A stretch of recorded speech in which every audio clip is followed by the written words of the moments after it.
ఎలా ఉన్నావు? మీరు ఎలా ఉన్నారు? బాగున్నాను. ఏంటి సంగతులు? ఏం లేదు వదిన. అన్నయ్య అన్న ఫోన్ చేశాడా? నీకు ఫోన్ కలవట్లేదు అన్నాడు. అన్నయ్య బిజినెస్ ట్రిప్ మీద 1 వీక్ ఊరు వెళ్తానని చెప్పాడు. అవునా? మరి నాకే ఫోన్ చేయొచ్చు కదా. నీ ఫోన్ కలవట్లేదంట కదా, అందుకే చెప్పమని చెప్పాడు. అవునా? ఆయన ఎప్పుడు అంతేలే, కానీ నాకు చెప్పుంటే బాగుండేది కదా. ఏదైతే ఉంది వదిన, నేను చెప్పాను కదా, విషయం తెలిసింది కదా. కానీ నాకు అప్పుడప్పుడు ఒకటి అనిపిస్తూ ఉంటుంది, నేను ఆయనకు రెండో పిల్లాన్నేమోనని. ఎందుకంటే ఆయన మొదటి పిల్లం బిజినెస్సే కదా. అసలు ఆయన నాతో కాపురం చేసిందే లేదు. ఎంతసేపు బిజినెస్ వర్క్ అని తిరుగుతూనే ఉంటాడు. అలా అంటావేంటి వదిన? ఎంతైనా అన్నయ్య సంపాదించేది నీకోసమే కదా. 1 వీక్ వెళ్ళినా 2 వీక్స్ వెళ్ళినా కష్టపడేది నీకోసమే కదా. ఎంత సంపాదించినా ఒక అచ్చట ముచ్చట అనేది ఉంటుంది కదా. ఆ టైం కూడా ఇవ్వకపోతే ఎలా చెప్పు? అలా అంటే వదిన, అన్నయ్య ఎప్పుడు నీ గురించి ఆలోచిస్తూ ఉంటాడు. ఆలోచన అనేది మనసులో ఉంటే సరిపోదు, చూపిస్తే కదా తెలిసేది. నేను చెప్తానులే వదిన, నేను ఒకసారి అన్నయ్యతో మాట్లాడతాను. సర్లే వదిన, నేను బయటికి వెళ్తున్నాను. నీకేమైనా కావాలా? నాకేమొద్దులే, ఇంట్లో అన్నీ ఉన్నాయి. ఏమైనా మర్చిపోయామో గుర్తు తెచ్చుకో వదిన. ఏం లేదు. సరే వదిన, నేను బయటికి వెళ్ళి వస్తాను. సరే.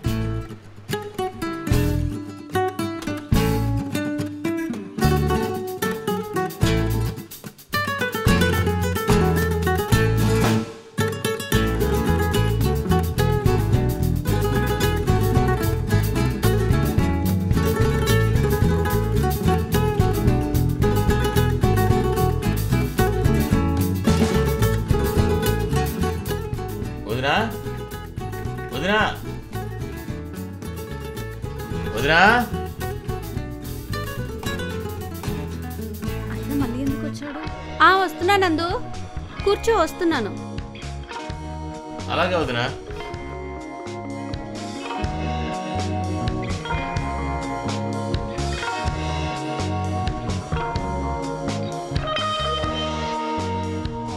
ఏంటి నందు మళ్ళీ వచ్చావు? అదే వదినా, నేను షాపింగ్ వెళ్ళాను. అవునా? నీకోసం డ్రెస్ కొన్నా వదినా, నాకు చాలా బాగా నచ్చింది. అయ్యో అయ్యో, నాకెందుకు ఇప్పుడు ఈ డ్రెస్? అలా అనుకోదినా, నాకేం గర్ల్ ఫ్రెండ్స్ కూడా లేరు కదా. షాపింగ్ వెళ్ళాను, నాకు ఆ డ్రెస్ బాగా నచ్చింది. నాకు గిఫ్ట్ అనుకో వదినా. నాదేమన్నా ఇవాళ పుట్టినరోజా గిఫ్ట్ తీసుకోవడానికి? అలా అవ్వకొదినా, గిఫ్ట్ ఇవ్వడానికి బర్త్డేనే ఎందుకు, ఎప్పుడైనా ఇవ్వచ్చు. ప్లీజ్ వదినా, తీసుకో వదినా, నా కోసం ప్లీజ్. సరే చూడు వదినా ఒకసారి.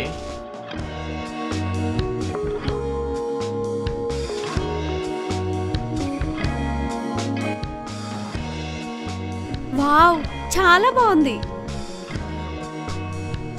అయినా నీకు తెలుసు కదా నందు, నేను ఇలాంటి డ్రెస్సులు వేసుకోనని. వేసుకో వదినా, పర్లేదు. నీ పెళ్లి కాకముందు ఇన్స్టాగ్రామ్లో నేను చూశానులే వదినా, వెస్ట్రన్ డ్రెస్సులు చాలా వేసుకున్నావు నువ్వు. ఈసారి నా కోసం వేసుకోదినా, ప్లీజ్ వదినా, ప్లీజ్ వదినా, ఒక్కసారి ప్లీజ్. అంటే అప్పుడు పెళ్ళికి ముందు వేసుకున్నాను, ఇప్పుడు పెళ్ళైనాక వేసుకోవడం మీ అన్నయ్యకి ఇష్టం లేదు. వద్దులే నందు, సారీ. ప్లీజ్ వదినా, వేసుకో వదినా, ఒక్కసారికి. ఒక్కసారే కదా, అన్నయ్య కూడా తెలియదులే. ప్లీజ్ వదినా, నా కోసం ఒక్కసారి వేసుకో.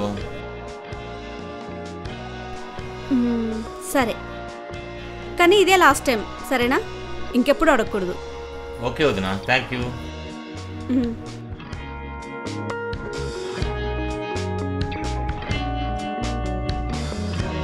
నేను ఇచ్చిన డ్రెస్ వేసుకుంటుందంటే ఈరోజు ఎలాగైనా వర్కౌట్ అయిపోతుందని అర్థం.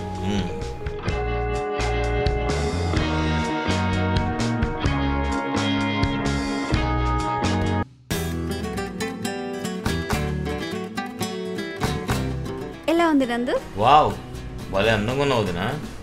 నిన్ను నిజంగానా? చూస్తుంటే నాకే మనసు ఆగట్లేదు.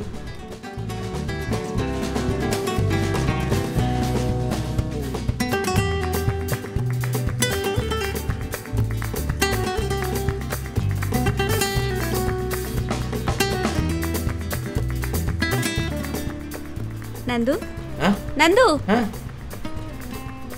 ఎలా ఉంది నందు? చాలా బాగున్నావు వదినా. Thank you. ఈ డ్రెస్లో నిజంగా నువ్వు చాలా అందంగా ఉన్నావు వదినా. నిజమా నందు? అవును వదినా. రోజు ఇలాంటి డ్రెస్లే వేసుకోవచ్చు కదా. ఎక్కను నందు, నీకు చెప్పాను కదా ఇందాక, ఆయనకు నచ్చవని నేను వేసుకోను. అదేందునా, నువ్వు కాలేజీలో ఉన్నప్పుడు ఇలాంటి డ్రెస్లు వేసుకునేదానివి కదా. అప్పట్లో వేసానులే. అప్పట్లో నీకు మంచి ఫాలోయింగ్ కూడా ఉంటుందిలే. మామూలుగా కాదు, అసలు నన్ను చూడ్డానికి మా ఊరు, కాలేజ్, క్లాస్ మొత్తం నా వెనక పడేవాళ్ళు. ఆ రోజులే వేరు. కానీ ఏం చేస్తాం, పోయి పోయి మీ అన్నయ్యని లవ్ చేసి పెళ్లి చేసుకున్నాను. ఇలా ఉన్నాను. ఎంత సంపాదించినా నీ గురించి కూడా కొంచెం ఆలోచించాలి వదినా. నీకంటూ కొంచెం టైం కేటాయించాలి కదా. నేను అదేగా చెప్తున్నాను నందు. అన్నయ్య ఎప్పుడు అంతేలే వదినా. ఆయన ఇంత అందమైన పిల్లలను వదిలేసి బిజినెస్ ఎప్పుడూ తిరుగుతూ ఉంటాడు. ఏంటి అంతలోనే మాట మారుస్తున్నావు? ఇందాక అంతా నా కోసమే అన్నావు. మాట అన్నాక మారుతుంది వదినా. అవును, మార్పులు కనిపిస్తున్నాయి. అన్నయ్య ఎంత డబ్బు సంపాదించినా నీకంటూ టైం కేటాయించాలి కదా. నేను అదే కదా చెప్పింది. నా కోసం కష్టపడుతున్నాడని నాకు తెలుసు, ఆయన అదే అనుకుంటున్నా. కానీ మాకు కొన్ని అచ్చట ముచ్చట ఉంటాయి కదా, అవన్నీ ఎందుకు మీరు అర్థం చేసుకోరు? నీకేం కావాలో నాకు చెప్పొదినా, నన్ను అడుగు. నేను అన్నింటిలో నీకు తోడుగా ఉంటాను. నాకు తెలిసినందు హెల్ప్ చేస్తావని, కానీ ఆయన చేయాల్సినవి కొన్ని ఉంటాయి కదా, అవి నువ్వు చేయలేదు. పర్లేదు వదినా, ఏ పనైనా నాకు చెప్పండి, నేనున్నాను కదా. ఏ పనైనా పర్లేదు వదినా, నాకు చెప్పండి, నేను చేస్తాను. ఏంటి నందు? మీరంటే నాకు చాలా ఇష్టం వదినా. నందు. అవును వదినా, ఒక్కసారి నా మాట వినండి. కావాలంటే మనం ఇక్కడి నుంచి వెళ్ళిపోదాం. నీకు విడాకులు ఇప్పిస్తాను, మన ఇద్దరం పెళ్లి చేసుకుందాం. నందు, ఏమైంది? నీకు పిచ్చి పట్టిందా? ఏంటి ఇలా మాట్లాడుతున్నావు? ఛా, నువ్వు ఇలాంటి వాడివని అస్సలు అనుకోలేదు. అసలు వదిన మరిది అంటే అర్థమేంటో తెలుసా నీకు? తల్లి కొడుకులతో సమానం. వదిన అంటే అమ్మతో సమానం. ఛీ, నీ మనసులో ఇలాంటి ఆలోచన ఉందని, ఇలాంటి దుర్బుద్ధి ఉందని అస్సలు అనుకోలేదు. ఉండు, ఇప్పుడే మీ అన్నయ్యతో చెప్తాను. వదినా వద్దొదినా, వదినా ప్లీజ్ వదినా, వద్దొదినా, వదినా ప్లీజ్ వదినా, సారీ వదినా, ఇంకెప్పుడు ఇలా చేయను వదినా, ప్లీజ్ వదినా. ప్లీజ్ నందు, ఇంకా నాకేం చెప్పకు. ప్లీజ్ దయచేసి ఇక్కడి నుంచి వెళ్ళిపో. సారీ వదినా, అంత మాట అనుకో వదినా. వెళ్ళిపో అని చెప్పాను. ఛా, సరే వదినా. ఛా, ఇలాంటి వాళ్ళ వల్లనే ఆడపిల్లలకు ఇంట్లో కూడా భద్రత లేకుండా పోయింది. ఛా, ఇంకెక్కడుంటుంది ఆడవాళ్ళకు రక్షణ? ఛీ.